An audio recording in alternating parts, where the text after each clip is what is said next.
Hey guys, welcome you all on the I unit. मेरा नाम है सूरज शर्मा। नाउ आज की इस वीडियो में हम बात करेंगे पार्शियल डिफरेंशियल इक्वेशंस के बारे में। एज यू नो कि जैसा कि हमारी जो सीरीज चल रही है पार्शियल डिफरेंशियल इक्वेशंस की, मैथमेटिक्स की, मैथमेटिक्स 4 की, उसमें हम प्रीवियसली डिस्कस कर चुके हैं कि पार्शियल डिफरेंशियल इक्वेशंस को फॉर्म कैसे करते हैं। डिफरेंट डिफरेंट तरीके जैसे उसके हैं कि आर्बिट्रेरी कांस्टेंट को रिमूव करके, आर्बिट्रेरी फंक्शंस को रिमूव करके पीडी फॉर्म करनी है, तो उनके बारे में हम पढ़ चुके हैं। Now the next topic is linear partial differential equation, जिसे कि लैग्रांज इक्वेशन के भी नाम से जानते हैं। तो ये है क्या एग्जैक्टली पहले तो इसका लिटरल मीनिंग समझते हैं, ठीक है। सो लीनियर पार्शियल डिफरेंशियल इक्वेशन वो होती है जिसमें डिपेंडेंट वेरिएबल और उसके सभी पार्शियल डेरिवेटिव्स हों, सिर्फ पहले पावर में आते हैं, मतलब उनकी कोई पावर बढ़ाई नहीं जाती और कोई दो डेरिवेटिव आपस में मल्टीप्लाई भी नहीं होते हैं। हर टर्म या तो डिपेंडेंट वेरिएबल का कोफिशिएंट होता है या फिर एक इंडिपेंडेंट वेरिएबल का फंक्शन। यही चीज़ उन्हें लीनियर बनाती है और ये बहुत सारे फिजिकल फिनोमेना जैसे वेव्स या फिर हीट डिफ्यूजन को मॉडल करने में भी यूज़ होते हैं। तो अगर एक बिल्कुल सिंपल भाषा में मैं इसका मतलब बताऊं तो लीनियर पार्शियल डिफरेंशियल इक्वेशन को आप ऐसे भी देख सकते हो जैसे तुम किसी चीज़ का बदलाव देख रहे हो, जैसे टेम्परेचर या फिर ऊंचाई, और वो बदलाव अलग अलग दिशाओं में भी हो रहा है। अब लीनियर का मतलब है कि ये बदलाव सीधा सीधा जुड़ा होता है उससे, ना कोई स्क्वायर ना कोई घुमा फिरा जटिल टर्म, है ना। ये बिल्कुल वैसे है जैसे तुम्हारा किसी रास्ते पे सीधा चलना बिना किसी मोड़ या घुमाव के।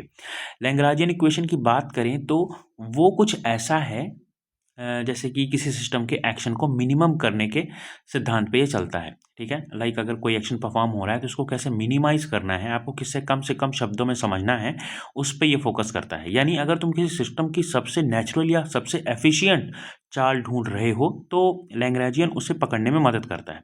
दोनों में ही हम नेचर के नियमों को एक सीधी भाषा में समझने की कोशिश कर रहे होते हैं। So this is the linear partial differential equation, या फिर मैं कहूँ कि लैग्रांज इक्वेशन है।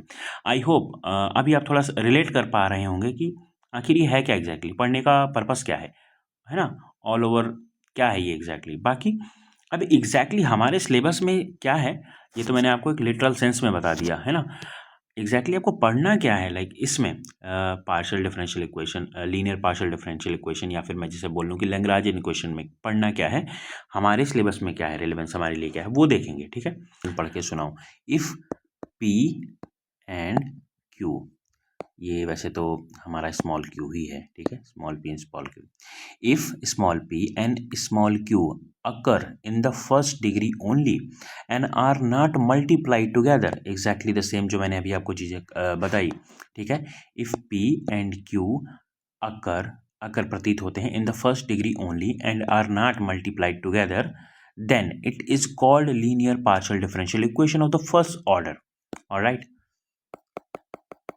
अब ये भी इसका इक्वेशन होता कैसे, लाइक कुछ इस तरीके से, capital P into small p plus capital Q into small q is equal to capital R। Most important equation है, आप इसे राइट डाउन कर सकते हैं, ठीक है। आगे इसी का इसमें यूज होगा। इसी को बोलते हैं लैग्रांजियन इक्वेशन, ठीक है। और इसी को और एक नाम से जानते हैं, लीनियर पार्शियल डिफरेंशियल इक्वेशन के नाम से, ठीक है, linear partial differential equation.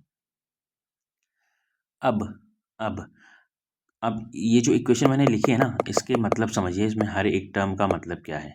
Like capital P का क्या मतलब है, स्मॉल p का क्या मतलब है, कैपिटल Q का क्या मतलब है, स्मॉल q का क्या मतलब है, और कैपिटल R का मतलब क्या है। अब यदि मैं बात करूं capital P, capital Q, capital R की, ठीक है, तो ये फंक्शन होते हैं, ये फंक्शन है किसके, x, y और z के, ठीक है। Capital P, capital Q, capital R function है कैपिटल एक्स वाई जेड का, ध्यान रखिएगा, मोस्ट इंपॉर्टेंट थिंग, ठीक। और आगे अब देखो, मैंने आपको बता दिया लैग्रांजियन इक्वेशन के बारे में, उसकी डेफिनेशन बता दी क्या है, ठीक है, अकॉर्डिंग टू आवर सिलेबस जो भी हम डिस्कस करने वाले हैं। Now the second thing is कि चलो ठीक है, इतना तो आपने बता दिया। अब तरीका क्या है कि हम लैग्रांजियन इक्वेशन को टैकल कर पाएँ। सपोज कोई क्वेश्चन आता है आपके एग्जाम में, ठीक है, कि ये इक्वेशन है, इसको लैग्रांजियन इक्वेशन के थ्रू की मदद से आप सॉल्व करिए, या फिर एक लीनियर पार्शियल डिफरेंशियल इक्वेशन है, इसको सॉल्व करिए। तो सबसे पहले आप फॉर्मेट आपको जो दिखेगा ना वो कुछ इस तरीके का दिखेगा, कैपिटल P स्मॉल p है ना, plus capital Q small q into में is equal to capital R, just like that. ये आपको एक पैटर्न दिखेगा उस पर्टिकुलर इक्वेशन का। अब इसको सॉल्व करने का तरीका क्या है ना, कि आप इसको कैसे सॉल्व करोगे, तो वो स्टेप बता रहा हूँ मैं आपको, ठीक है, ध्यान देना। Steps to solve Lagrange equation, ठीक है, लैग्रांज इक्वेशन, ठीक है। अब इसको सॉल्व करने की जो स्टेप है, फर्स्ट ऑफ ऑल आप क्या करोगे, इक्वेशन को राइट डाउन करो, P capital P small p plus capital Q and small q is equal to capital R। ये आपका स्टैंडर्ड हो गया, और जो आपको इक्वेशन गिवन रहेगा उससे आप कंपेयर कराओ, ठीक है, फ्रॉम द, अब ठीक है, कंपेयर करा के आपको ये कैपिटल P हो गया, कैपिटल Q हो गया और कैपिटल R की वैल्यू नोट डाउन करनी है। और उसके बाद आपको क्या करना है, एक ऑक्सिलरी इक्वेशन फॉर्म करनी है, या फिर मैं बोल लूँ कि सब्सिडियरी इक्वेशन, ठीक है, लिख देता हूँ, ध्यान देना, AUXI ऑक्सी है ना, ऑक्सिलरी इक्वेशन, या फिर मैं इसी को बोल लूँ सब्सिडियरी, ठीक है, सब्सिडियरी इक्वेशन, ठीक।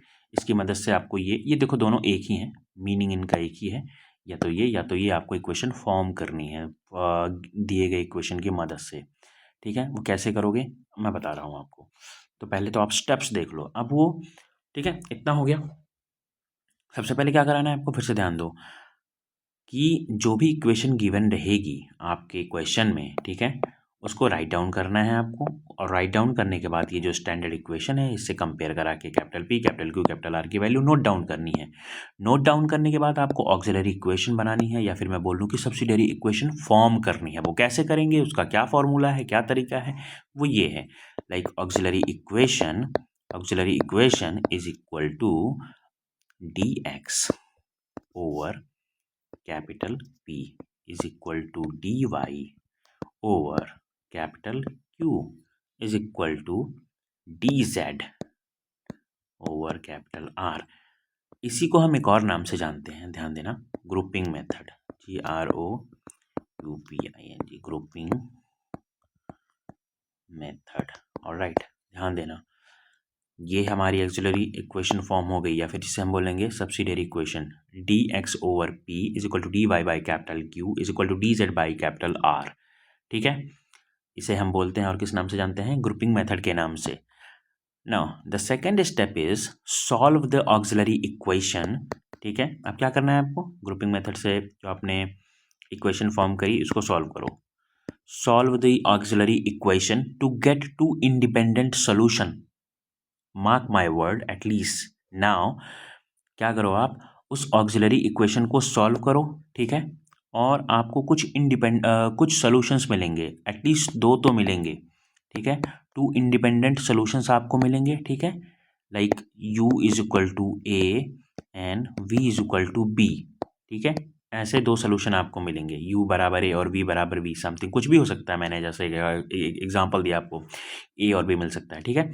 आपको 2 ऐसे इंडिपेंडेंट सॉल्यूशंस मिलेंगे, ऑलराइट, जहां a और b आपका क्या है, एक कांस्टेंट है, ठीक है।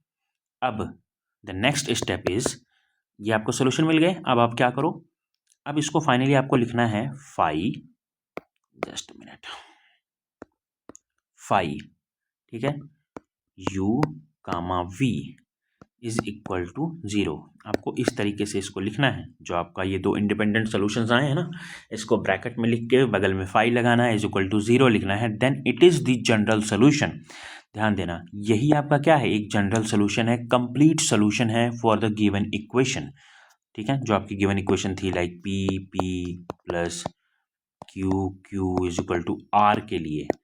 मोस्ट इंपॉर्टेंट थिंग है, ध्यान देना, मैं दोबारा बोल रहा हूँ, आपने क्या किया, एक बार फिर से रिकॉल करते हैं।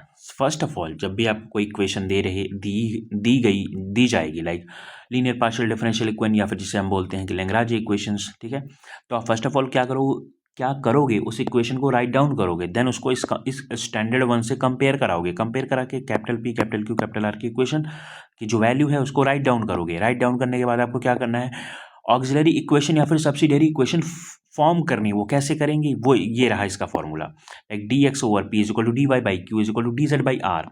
ठीक है, यहाँ पे पी क्यू आर की वैल्यू पुट करके ग्रुपिंग मेथड भी से बोलते हैं। ठीक है, एक बार इन दोनों को लेके सॉल्व करो, फिर एक बार इन दोनों को लेके सॉल्व करो, या फिर इन दोनों को, किन्हीं दो को ग्रुप करके आप सॉल्व करके दो इंडिपेंडेंट सोल्यूशन फाइंड करोगे। ठीक है, अब वो इंडिपेंडेंट सोल्यूशन कुछ भी हो सकते हैं। अब सपोज जैसे मैंने लिख दिया u इज इक्वल टू ए, ठीक है, वो कुछ भी हो सकता है, ए के बजाय कुछ भी हो सकता है। ठीक है, बताने के लिए कह रहा हूँ।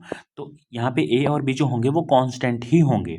ठीक है, बट हम जब एग्जांपल लेंगे वहाँ पे देखेंगे एग्जैक्टली क्या वैल्यू आ रही है। जब दो इंडिपेंडेंट सोल्यूशन आपको मिल जाएंगे देन आप क्या लिखोगे, फाइनल फाई, ठीक है, phi in bracket u comma v is equal to 0। जब तक आप ये स्टेप नहीं लिखोगे ना आपको 0 नंबर मिलेगा।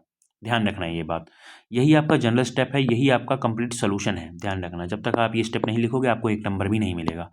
ठीक है, किसके लिए, जो आपका linear partial differential equation given था उसके लिए। Alright, so this is the, यही है आपका कंप्लीट जो लैग्रांजियन इक्वेशन है, या फिर मैं कहूँ कि लीनियर पार्शियल डिफरेंशियल इक्वेशन है, यही है। ठीक है, सो आई होप मैं आशा करता हूँ कि आपको चीज़ें समझ में आ गई होंगी जो भी मैंने इसके रिगार्डिंग बताई हैं। यदि फिर भी आपका कोई डाउट है तो कमेंट सेक्शन आपके लिए ओपन है, आप वहाँ पे लिख सकते हो, आपको आंसर मिल जाएगा। ठीक है, सो अब इससे रिलेटेड जो भी न्यूमेरिकल्स हैं, जो भी एक्सरसाइज हैं, वो हम नेक्स्ट टॉपिक में डिस्कस करेंगे। Alright, thank you for watching this, have a great day.